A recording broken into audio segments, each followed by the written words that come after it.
আমি আসলে গত 3টা ইলেকশনে ভোট দেইনি। আমার ভোট হয়তো দেওয়া হয়ে গেছে কিন্তু দেওয়া হয়নি। তো আমি এই জন্য এবার খুবই এক্সাইটেড ছিলাম যে ভোট দেওয়ার জন্য। তো এসে তো একটা পাড়া উৎসবের মতো লাগছে আমার কাছে। এত পরিচিত মানুষের দেখা হলো, ঈদের মতো। গতকালকেও চাঁদ রাতের মতো মনে হয়েছে আমার কাছে। ঢাকা শহর খালি, সবাই ঘোরাঘুরি করছে। তো অনেক ইয়াং ভোটার দেখলাম, ছোট ভাইদেরকে দেখলাম, এটা খুব ভালো লাগলো যে টার্ন আউট। আমার কাছে মনে হচ্ছে অ্যাটলিস্ট যেখানে আমি এসেছি সেখানে খুবই ফেস্টিভ একটা টার্ন আউট এনভায়রনমেন্ট। সো আশা হচ্ছে যে এত মানুষ জীবন দিল এই ভোটটার জন্য, ভোটটা সুষ্ঠুভাবে হবে এবং যেই নির্বাচনে জিতুক, মানে government for the people and by the people, এটাই আমাদের জন্য ইম্পর্টেন্স। সেটা এবার আশা করি হবে। এটা খুবই ইন্টারেস্টিং, এবার সবার জন্যই মনে হয় খুবই ইন্টারেস্টিং। একটু পড়ালেখা করে আসতে হয়েছে এবার ভোট দেওয়ার জন্য। নর্মালি তো খালি মার্কা দেখে আর প্রার্থীর নাম শুনে চলে আসতে হয়, এবার মনে হয় লোকজনকে একটু পড়ালেখা করে আসতে হয়েছে। বাট এটাও আমাদের জন্য খুব জরুরি ছিল, একটা পলিটিক্যাল স্টেটমেন্ট, যে যদি হ্যাঁ ভোট জয়ী হয় সেটা একটা পলিটিক্যাল স্টেটমেন্ট, যদি না ভোট জয়ী হয় সেটাও একটা পলিটিক্যাল স্টেটমেন্ট।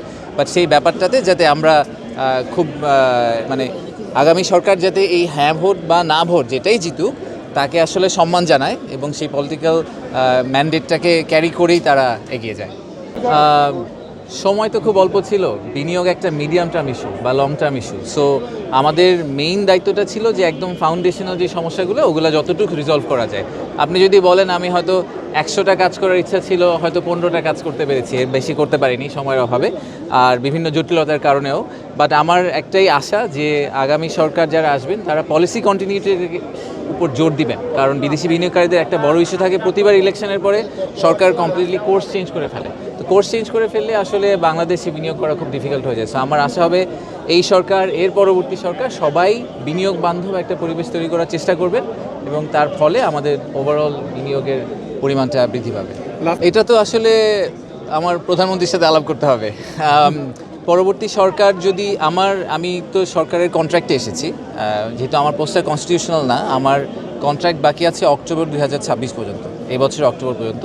তো অবভিয়াসলি এটা আমাদের আগামী সরকারের ইচ্ছা এবং জনগণের ইচ্ছা, যদি তারা কন্টিনিউ করতে বলেন এবং উইথ ইন্টিগ্রিটিকে বজায় রাখতে পেরে এবং যেই ম্যান্ডেট নিয়ে আমরা অরিজিনালি এসেছিলাম, আমার যে ইচ্ছেটা ছিল দেশের সেবা করা, সেটা সেবা করার সুযোগ দিলে আমি অক্টোবর পর্যন্ত কন্টিনিউ করব।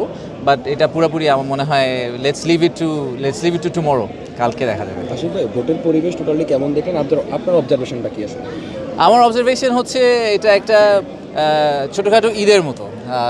আমি এসে আমার অ্যাটলিস্ট শখানেক মানুষের সাথে দেখা হয়েছে যাদের সাথে অনেক দিন ধরে দেখা হয় না। সো খুবই উৎসবমুখর পরিবেশ এবং সবার কাছেই মনে হচ্ছে যে সবাই এসেছেন একটা প্রচণ্ড আগ্রহ নিয়ে। সবাই ফেসবুকে পোস্ট করছেন, আঙ্গুলের ছবি পোস্ট করছেন।